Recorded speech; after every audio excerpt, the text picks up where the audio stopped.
I can make diseases disappear. To be more precise, I can make chronic diseases disappear.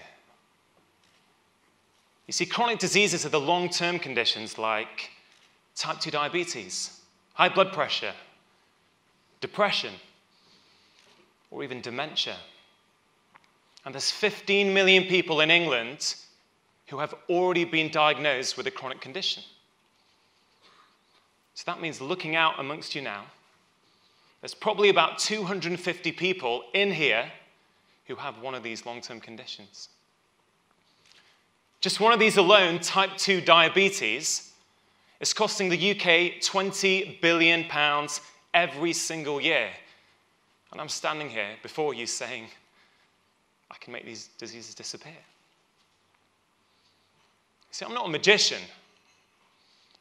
I'm what the Americans call an MD. That's not a magical doctor. That's a medical doctor, or what I call a mere doctor. You see, the reason I can make diseases disappear is because diseases are just an illusion. Diseases are not real. In fact, diseases don't really exist. At least not in the way that we think they do. So 15 years ago, I qualified for medical school, and I was ready. I was full of enthusiasm, full of passion, ready to go out and help people. But I always felt that there was something missing. I started off as a specialist. I moved from being a specialist to becoming a generalist, or a GP. And I always got this nagging sense that I was just managing disease or simply suppressing people's symptoms. And then, just 5.5 years ago, came the turning point for me. You see, 5.5 years ago, my son nearly died. My wife and I, we were on holiday in France, and with our little baby boy, and she called out to me, said he's not moving. So I rushed there, and he was lifeless. I thought he was choking. So I picked him up, I tried to clear his airway. Nothing happened, and I froze. See, she called out to me, my wife said, come on, we've got to get to hospital. So we rushed there, and we were worried because when we got there, he still wasn't moving. The doctors were worried because they didn't know what was happening. That night, he had 2 lumbar punctures because they thought he might have meningitis. And he stayed in a foreign hospital for 3 days. And what actually transpired was my son had a low level of calcium in his blood that was caused by a low level of vitamin D. My son nearly died from a preventable vitamin deficiency, and his father, a doctor, knew nothing about it. You see, as a parent, that is a harrowing experience. That never leaves you. But I was a doctor. I was his dad. And the guilt that stayed with me and is still here today, that changes you. So I started reading. I started reading about this vitamin deficiency. And as I started reading, I started to learn a lot of science that I did not learn at medical school. A lot of science that I thought, hey, this makes a lot of sense to me. So I started applying this science. I started applying it, first of all, with my son, and I saw the amazing benefits. So then I started applying it with my patients, and do you know what happened?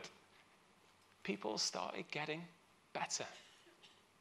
Really better. You see, I learned how to resolve the root cause of their problems rather than simply suppressing their symptoms.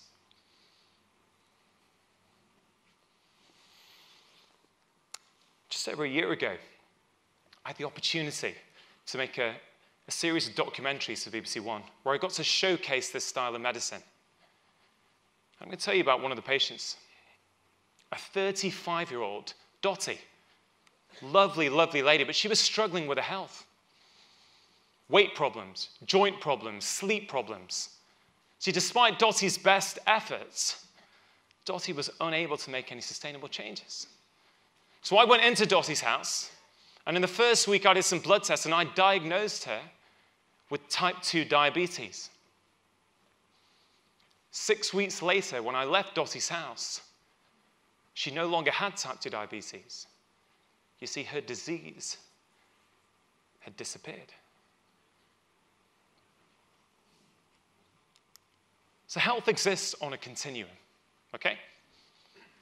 At the top right, we've got disease, and at the bottom left, we've got optimal health. And we are always moving up and down that continuum. Take Christmas, New Year, for example, right? We drink too much, we eat too much, we stay up late. We probably start to move up that curve. But if we recalibrate in January and February, we start to move back down it again. We get involved in medicine and give you a diagnosis of a chronic disease here. But things have been starting to go wrong back here. See, when I met Dottie, she was up here. She had a disease. You see, you can think of it a little bit like a fire that's been burning in Dottie's body for years. It's getting bigger till it's finally raging out of control. At that point, I can say, hey, Dottie, you have a disease. And I told her that, you do have a disease. But what caused it in the first place? So the thing we have to understand is that acute disease and chronic disease are two different things.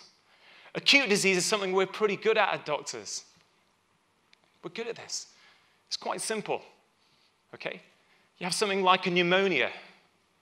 That's a severe lung infection. So in your lung, you have the overgrowth of some bugs, typically a bacteria.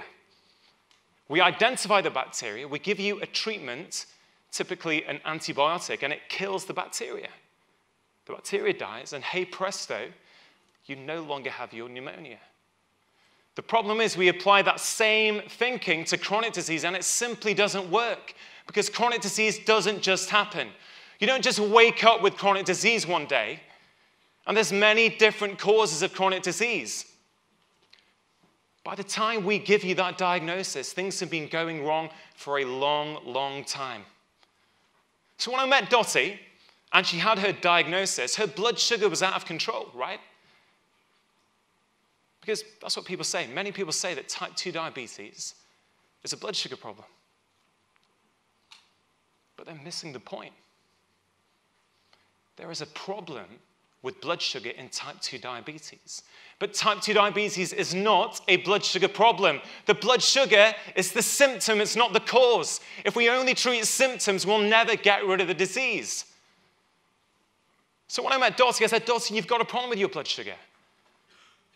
Dottie, for the last few years, your body has becoming more and more intolerant to certain foods. At the moment, Dottie, your body does not tolerate refined or processed carbs or sugar at all. So you've got to cut them out. So what does that do? Well, it starts putting fuel on Dottie's raging fire. But then we've got to work out, well, what started the fire in the first place? And what was the fuel that caused it to burn for so long? In most cases of type 2 diabetes, this is something called insulin resistance.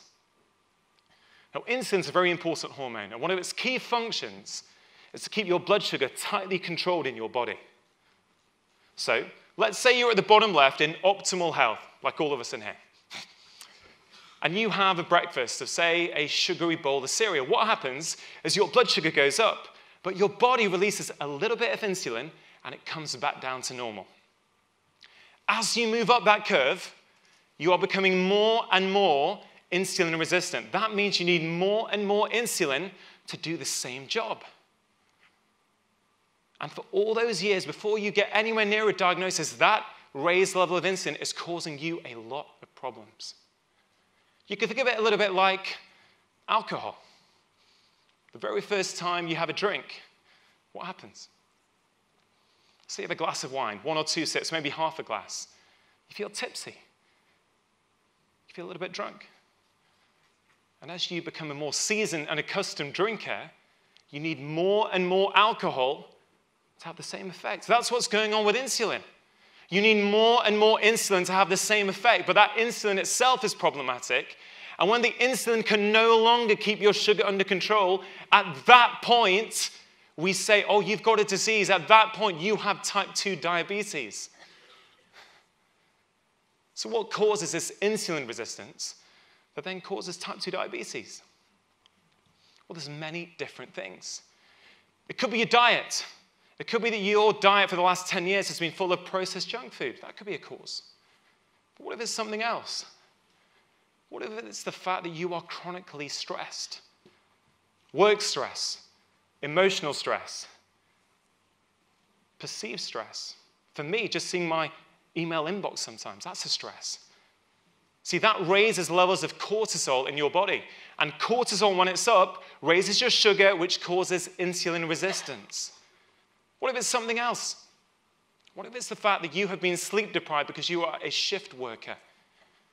See, in some people, one night's sleep deprivation can give you as much insulin resistance as 6 months on a junk food diet. What if it's the fact that as you're getting older, you're losing muscle mass? That causes insulin resistance. Or what if it's something to do with something we call your microbiome? See, inside our body, we have trillions of bugs living there. And the balance of those bugs is critical for our overall health. If you have a disruption to that balance, you can get the overgrowth of certain bacteria. And on their jacket, these bacteria have something called lipopolysaccharide, or LPS. And what that does is when it gets in your blood, it causes insulin resistance. You see, the problem is there are many different causes of insulin resistance. And if we don't address the causes for that particular patient, we will never get rid of the disease.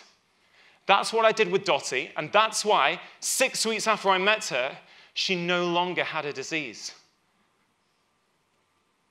What about something else, completely unrelated? What about depression? You see, 1 in 5 people are going to get depression at some point in their lives. So what is depression? There's no blood test for depression. There's no scan for depression. Depression is simply the name that we give to a collection of symptoms. But what causes the depression? Well, we know that many cases of depression are associated with something called inflammation. Now, this isn't the same inflammation as if you trip up, you sprain your ankle, it gets red, it gets swollen, it gets hot for a few days. But this is entirely different. This is chronic inflammation. This happens when your body thinks it is under constant attack.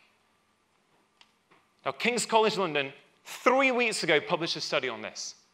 This is current, up-to-date stuff. Patients with depression, if they had high levels of inflammation in their body, they did not respond to antidepressants. If you take a step back, it sort of makes sense, doesn't it? Because an antidepressant is designed to raise the level of a chemical in your brain. But what if the cause of your depression is actually coming from your body and the inflammation that's in your body? Surely it makes more sense to address that. See, what causes this inflammation? Well, your diet plays a part in that. Your stress levels play a part. Chronic sleep deprivation, physical inactivity, a lack of exposure to the sun, which gives you vitamin D, disruptions in the gut microbiome. See, there are many different things. If we do not address the cause, we'll never get rid of diseases. Diseases are the symptom. What about something else? What about Alzheimer's disease? See, we're all living longer, aren't we? But we're scared. We're scared that as we live longer and as we live older, we may have to live with the devastating consequences of things like Alzheimer's. I'm sure many of us in here have experienced that ourselves, with our family. It's a heart-wrenching condition. And we, the doctors, we're scrambling around, aren't we, trying to find the cure. Well, there's a professor in San Francisco, Professor Bredesen, who's actually demonstrating that you can cure dementia. He's showing that you can reverse cognitive decline in his patients with dementia. And how is he doing that? Well, one thing he's not doing is he's not saying, well, all these patients in my office have got dementia, Alzheimer's disease. What is the cure? No, he's going the other way. He's saying, with all these patients, let's say 10 patients in my office, he's trying to work out what have been the triggers for the last 20 years that have ended up with this patient expressing themselves as dementia. And he identifies them, and he corrects every single one of them. And when he does that, guess what's happening? They are reversing their symptoms. They are no longer being classified as having dementia. It's a brand new way of looking at disease. It's looking at what is causing this disease in this individual patient. It's totally different. So what factors is he looking at? Well, he's looking at their diet. He's looking at their stress levels, their sleep quality, their physical activity levels, their exposure to environmental toxins, etc., etc., etc. Is this starting to sound a little bit familiar? See, what if all these seemingly separate diseases actually at their core share common root causes? See, we need to update our thinking. Our genetics are not our destiny. Our genes load the gun, but it's our environment that pulls the trigger. All these factors here, these are the factors that basically interact with your genes and determine how your genes are expressed. Whether you are in optimal health, whether you have a disease, or whether you are somewhere in between. Collectively, as a society, I genuinely believe we can do better, and we have to do better. Type 2 diabetes alone is costing us £20 billion a year. Just a 1% saving there would be £200 million. And I think we can do way better than 1%. In the United States today, the new generation of kids that are born have a lower life expectancy than the generation before them. Is this evolution, or is this devolution? You see, we need to evolve the way that we practice medicine. We need the medicine of etiology, not symptomatology. The medicine that asks why, not only tells you what. This is personalized medicine. This is precision medicine. This is progressive medicine. And actually, if you take a step back, this is preventative medicine in its purest form. We have got to stop applying 20th century thinking to 21st century problems. We need to take back control, empower ourselves, and re-educate ourselves away from our fear of disease and right back down the curve to optimal health. Because if we do, together, I genuinely believe that we can change not only our health, not only the health of our communities, but maybe, just maybe, we could start to change the health of the entire world. Thank you.